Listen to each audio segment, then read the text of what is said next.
Bonjour à toutes et à tous, j'espère que vous allez bien. Moi c'est Guillaume, je suis photographe spécialisé dans le mariage. Dans cette vidéo, on va parler de conseils pour photographes qui veulent se lancer en tant que professionnels ou qui veulent aller un peu plus loin dans leur approche de la photo. Donc, dans cette vidéo, on va voir 7 conseils. Normalement, à la fin de cette vidéo, tu devrais vraiment avoir une vision un peu différente de la photo parce que il y a déjà énormément de vidéos qui parlent de ça, qui te donnent des conseils, tout ça. Et j'ai essayé d'avoir une approche qui m'est propre. Donc peut-être tu vas voir les choses un peu différemment. En tout cas, cette approche, c'est encore une fois comme la première vidéo, c'est des conseils que j'aurais voulu avoir, même encore aujourd'hui, je vais donner un tips que j'ai eu récemment et qui me permet vraiment d'avancer un peu plus rapidement en photo. C'est très important de ne pas tourner en rang, ne pas s'ennuyer. La photo pour certains c'est juste une passion, donc ils peuvent avoir énormément de temps entre une évolution. Mais en tant que professionnel, si on commence à s'ennuyer dans la photo, ou même quand on se lance, on commence déjà à rentrer dans une certaine routine, ça peut être vite compliqué. Premier conseil, et donc ce conseil, je l'ai eu, on va dire, il y a l'année dernière, il y a 2 ans à peu près. Arrête d'être derrière ton écran, lève-toi de ton canapé, déconnecte-toi de YouTube et va faire des photos. Qu'importe ce que tu vas faire, prends le temps d'aller découvrir dehors. Si tu es plutôt orienté vers la street photographie, et bien en allant dehors, tu vas pouvoir vraiment t'exprimer. Si tu es orienté plutôt animalier, va dans les parcs, essaye de capturer les oiseaux, les animaux qui traînent, qui se baladent, qui vivent, pardon, à ce moment-là. Dans tous les cas, il faut que tu sortes. Si éventuellement tu es portraitiste, eh bien va dans la rue, n'hésite pas à interpeller des inconnus. On est en pleine période de Covid, je le sais. Pour autant, en respectant la distanciation sociale, tu peux t'en sortir pour faire on va dire 1 ou 2 portraits et travailler justement ça sous pression parce que tu vas faire des photos d'inconnus, donc ça va être un truc assez palpitant. Il y a une autre chose, en fait, le fait d'aller shooter, ça va t'apprendre à avoir des automatismes, ça va t'apprendre à comprendre ce qui ne va pas. T'as beau regarder des vidéos comme celle-ci, termine cette vidéo au moins quand même avant de te lever de ton canapé. J'aurais pas dû donner ce conseil au début en fait, c'est pas du tout une bonne idée. Le fait de prendre ton appareil, sortir, faire des photos, va te donner un automatisme, va te permettre de développer la technique, va te permettre surtout de comprendre là où tu veux aller. C'est comme dans le sport. Tu veux grandir, t'améliorer dans le sport, mais si tu ne pratiques pas, ça ne sert à rien de regarder toutes les tactiques, d'entendre tous les conseils de ton coach. Si tu ne sors pas pour pratiquer, tu ne progresseras pas. Le deuxième conseil que je peux te donner, c'est de trouver ta spécialité. Donc, ça rejoint le premier conseil. Pour trouver ta spécialité, il faut que tu sortes. Il faut que tu saches ce qui te plaît, ce qui ne te plaît pas.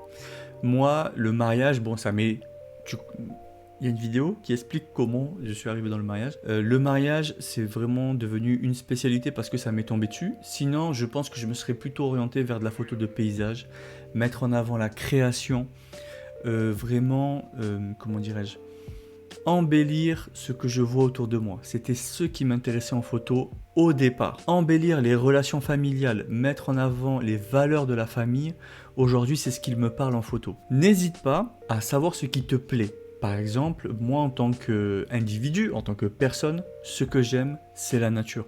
J'aime prendre le temps d'observer le paysage, la nature, la manière dont les choses se développent en dehors de la jungle urbaine. La nature, c'est quelque chose qui me parle beaucoup.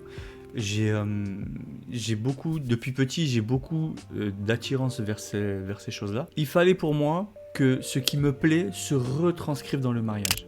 Donc c'est une des raisons pourquoi j'ai voulu devenir destination wedding. On peut dire en français un photographe qui voyage, un photographe qui fait des mariages de destination. Encore une fois, on est dans une période de Covid, donc il faut apprendre à se recycler et faire les choses différemment. Pour autant, dès que les choses pourront se faire, je compte repartir dans cette direction-là. Mon troisième conseil, c'est de ne pas courir derrière le dernier matériel ultra high-tech. J'ai moi-même des vieux boîtiers encore. Ils fonctionnent, je reste sur ça. C'est des boîtiers que je connais par cœur. C'est des boîtiers qui me permettent d'être vraiment à l'aise dans ce que je fais. Je connais justement la limite de mes boîtiers et je sais pourquoi je changerai de boîtier. Si tu n'en es pas arrivé là, si tu n'as pas une raison concrète de changer de boîtier, de matériel, ça peut être un objectif ou quoi, si tu n'as pas de raison concrète, ne le fais pas. Ne fais pas ça. Concentre-toi sur la technique avec le matériel que tu as. Il est important de le maîtriser. Et surtout, avec le matériel que tu as, concentre-toi sur le regard à avoir. En fait, avoir un travail qui retransmet ce que tu vois, qui retransmet ton regard, c'est ta priorité. Il ne faut pas que tu sois derrière le matériel et te dire non, les capacités de mon appareil, les capacités de mon objectif vont suffire pour retransmettre ce que je veux. En fait, il faudrait même que avec le boîtier le plus cheap possible, tu sois capable de faire la photo que tu veux. On est en 2021, même les boîtiers les plus bas de gamme sont presque aussi performants que certains boîtiers haut de gamme d'il y a 20 ans. Donc, n'hésite pas à rester sur ton matériel, travailler ton regard et développer tout ça pour que, on va dire, l'appareil photo et l'objectif deviennent tout simplement l'extension de ta main et de ton œil. Si vous cherchez à vous lancer, je pense qu'on est dans une période qui est vraiment parfaite pour ça. C'est créer votre portfolio. Je parle pour moi par exemple qui suis dans le mariage. S'il y a une clientèle précise à qui je veux parler, il faut que le portfolio soit adapté à cette clientèle. Il ne faut pas que tu aies un portfolio qui ne ressemble pas à ton client parfait et que tu te dises non mais tôt ou tard je vais le trouver. Il faut profiter de cette période pour créer justement ton portfolio. Si maintenant vous êtes amateur, profitez-en pour faire les photos dont vous avez toujours rêvé. Moi, quand je débutais en photo, c'était la longue exposition. Je me souviens encore de ma photo à Londres qui a été vraiment un déclic, qui a réveillé, on va dire, la passion de la photo. Ce type de photo-là a été les photos que je voulais faire. Les photos d'orage. Les photos de feux d'artifice, à l'époque où j'allais voir des feux d'artifice. En fait, faites les photos que vous voulez faire. Créez-vous ce portfolio, créez-vous ces souvenirs que vous voulez faire pour justement développer votre œil de photographe. Et bien sûr, développer à côté la technique. Puisque en photo, malgré tout, c'est 70% de technique et 30%, même pas, c'est 70% de technique, 20% de regard et 10% d'être là au bon endroit au bon moment pour avoir la photo qu'il faut. Un autre aspect que j'avais fait au début, qui n'avait pas trop marché, mais qui finalement je reprends encore aujourd'hui, c'est rencontre, discute, échange avec des collègues photographes. Surtout, s'il te plaît, ne parle pas matos. Ne parle pas matériel, ne parle pas technique. Apprends à connaître ces personnes, à connaître leur univers.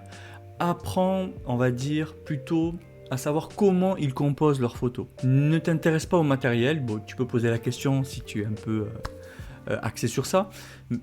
Par exemple, si tu as besoin de changer de matériel. Mais sinon, c'est vraiment secondaire. Parce que tu vas te dire, ah, mais s'il fait ça, c'est parce qu'il a tel matériel. Mais non, en fait.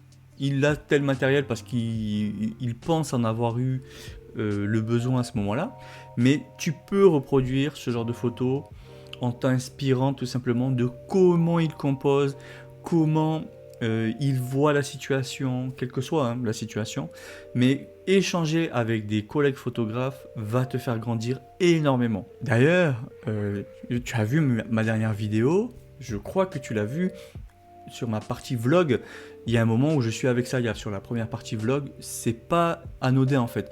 Rencontrer des photographes comme Saya fait énormément grandir. C'est des personnes qui sont formidables, c'est des livres ouverts et te partagent leur expérience.